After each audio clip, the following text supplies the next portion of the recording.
Hey guys, Marty Schindler here, and today I'm going to do a Photoshop tutorial on some photo manipulation. Nothing really that advanced like some you've seen. There's some compilation videos on YouTube with some cool ones, but this is just a little easy one you can do. Anyway, this is what it looks like. It'll be like something like one of these two that I just did really quick, and it's nothing you can't do, so it's really easy. So without further ado, let's do it. I'm going to exit these first, and then I'm going to drag in my two pictures over here that I started with into Photoshop. I'm going to go a little faster on this one, so if you don't understand what I'm doing, you can look back on other videos and maybe you'll get it a little more. So I have the lion and my apple. Now we'll be able to change the colors of the apple later and stuff like that, so don't worry about that right now. Let's take our background layer from our lion picture. By the way, both these pictures are linked to the right of this video. We're going to double click OK, so we turn it into a layer. Then we're going to drag the layer over the apple layer, so it looks like that. Now let's make this space now. We're going to make this window a little bigger, and we're going to exit this line one because we don't need it. Basically, we just want them both in the same window. That's what we're working with there. Now you can see we're going to need to, well, let's make our apple background layer a layer itself, like that. Just double click, OK. Turn our opacity of our lion layer down just enough so we can see through to see the apple. Something like 50, 60%, something like that. And then it looks like this, and you can see that I can either make the lion picture bigger or the apple smaller, and I'm going to make the apple smaller because it'll look better. It won't change the resolution that much more if I were to make the lion picture bigger, if you see what I mean. So we're going to go to our apple layer and Control T, and then we're going to shift and click until we find a good size. Make sure you shift and don't screw it up like I just did. So if you always screw up, just Control Z and you're back where you were. Whoa. There we go. Okay. Hold on a second. And then just compare the jaws with, yeah, that's what we're going to do. So compare the jaws with the apple and see which size you want, which is what I'm doing right now. You can always change it later, of course, but it's good just to have an idea. So I'm going to make it a little bit smaller right there. Click Enter, and we got something that looks something like this. Now what I'm going to do right now is go to my lion layer, although it doesn't matter, and I'm just going to crop it down to about just like that size, so we have what we need right there. Then I'm going to go to my zoom tool and right click and go to actual pixels so we can see what we're doing there. Wish I could make this. I'm going to zoom out actually one more. There we go. Then I'm going to go to my lion layer. Make sure you're on your lion layer, whatever animal you're doing, which is probably this one I'm imagining, since I'm doing it. Then I'm just going to go to my eraser tool. Obviously there's a better way to do this, but for now, this is the way I'm going to do it. So, whatever. Anyway, go to my eraser tool. I'm going to make it a little bigger and turn the hardness to like 30% or something. And then I'm just going to start erasing the parts I don't need. Now make sure you keep the eyes and the mouth, obviously. So be careful where you are erasing at. If you want to be more careful, just turn the hardness up and the diameter down, and then you have a more exact location to do this at. So again, just keep going around until you do it. You might want to change your line layer to 100% opacity so you can actually see what you're doing. I kind of forgot to say that, but so just outline your eyes like so. You can see how this is gonna work, I'm assuming.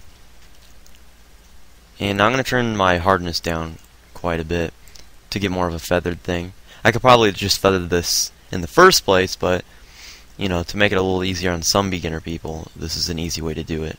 It's just going around and changing this. If you make a mistake, just Control Z. If it's too far back, you might want to just well, I don't know. I really don't know.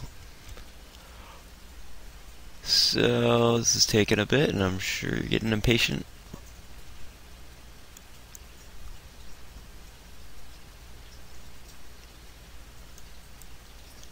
Okay, so what we really were going for there right there is just to separate the mouth and the eyes so we can select our eyes. Yeah, I know they look bad, but that's fine right now. So just select your eyes. Actually, let's get rid of a little bit more right here. There we go. Then just select your eyes in a marquee or anything like that, and then right click and go to New Layer via Cut, or Layer via Cut. Then we made our eyeballs in a different thing so we can move them around separately. Now, you just want to go back again to your eyes. Make sure you're on your eye layer. And just make it however you want, like this. You can see the eyes are a little small compared to my other ones, so in the beginning, you might want to make your eyeballs a little bigger than the mouth itself. Anyway, you can always Control T and just make them a little bigger, though the resolution's going to be a little whack, but it's not the end of the world. And if you want your eyes separately, just go over one eye and layer via cut, and then you have both your eyes in a separate thing, so you can move them both around freely, which is a good way to do it.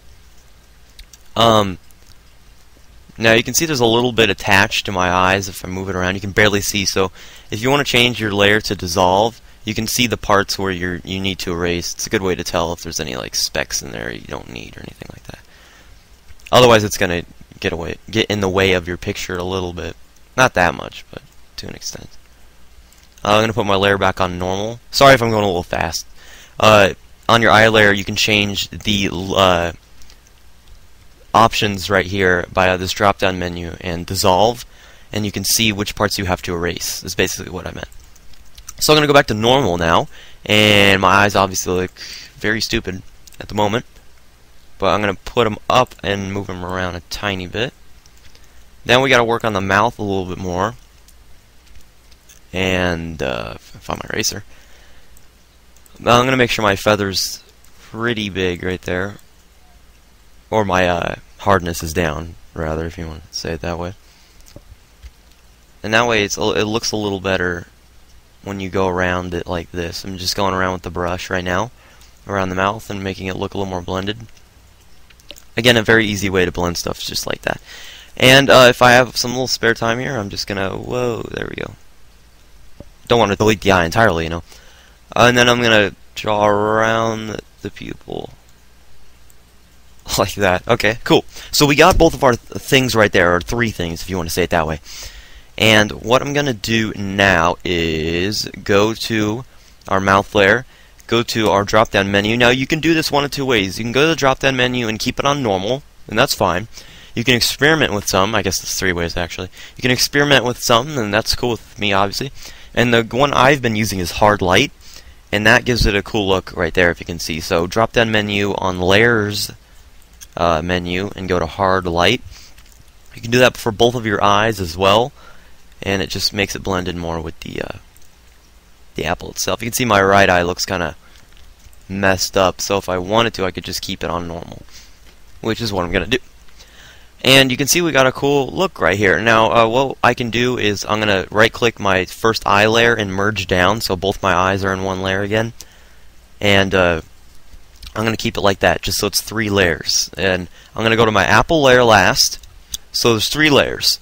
Eye layer, mouth layer, apple layer. Pretty simple. I'm going to go to my apple layer and go to Image, Adjustments, and then I'm going to go to Hue and Saturation. And I can change the saturation now to any color I want. If I wanted to do a red apple, like that. If you want to do something weird like a blue apple. Or you can do like a yellow apple, which is a little harder to find, but... And in that case... if I make it a red apple, we can always go to Image, Adjustments, Color Balance, and we can make it look a lot better just by doing that. But you got to pay attention to the shadow down there. It's going to start changing colors, so you might just want to make a selection around the apple, and it'll make it look a lot better. So anyway, that's if you want to do that. So you can see we got this going on right here, and it looks pretty cool. And if you want to just make it one layer to make it simple, right-click and go to Merge Visible if you want. And now they're all one layer. Though I wouldn't do that in case you ever want to make changes or something. So that's just an easy way to do a little photo manipulation. I guess it's not that manipulative, but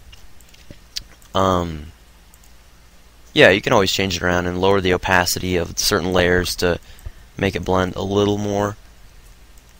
but I think I like it how I have it right now. And you can always resize it by going to Control T, but what you might want to do is go to Image, Adjustments, or actually it's Image Size, and then you can lower it down to whatever, like 400 or something, and then it'll get a little smaller, a little bigger, or whatever you want it to do. So that's what it looks like. If I want to blow it up to full pixels, right-click Actual Pixels. It looks like that, so oh my god. So that's the tutorial today. Maybe I can get another one out in a few days or a few hours or whatever I'm working with here. But that's just a quick photo manipulation. I know I could have done a lot of things differently on this, so you don't need to comment and be like, oh my god, Marty, you could have used a feather there.